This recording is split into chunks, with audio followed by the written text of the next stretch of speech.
Naisa ka resort sa Cebu nga grabe ka relaxing ang view. Nga kung makaari ka, marag di jud ka ganahan mo uli. Nice jud magtambay dire kay fresh kaayo ang hangin. Nya i-feel jud bitaw nimo ang moment ilawom sa kalubihan. Labi nag-ordiran bitaw nimo aning crispy pata nga maka-high blood sa kalami. Then naapod sila isisig nga makalaway. Pilan pud nimo aning grilled tangigi, grilled chicken, ug ilang pambato nga pansit. Naasad sila frap sa mga hilig magkape. Naasay mango shake. Nya naapod sila buy one take one nga margarita. Diri ra jud na sa Golden Sands Destination Resort, located at Sitio Suba, Barangay Maya, Daan Bantayan, Cebu. Hinagsulod pa lang ninyo sa resort mga ka-foodmate no, kay very welcoming na kayo ang ilahang lounge.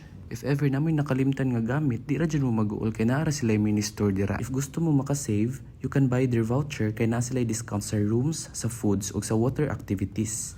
Nya like us, nakasave gyud mi sa foods kay ni-avail mi sa ilahang voucher. Free na sad ang ilang access sa pool ug sa beach. Ganahan sad mo mag-biking by the beach, nasad sila bike nga for rent. Nasad sila billiards ug mga water activities. Daghang salamat and see you in my next adventure.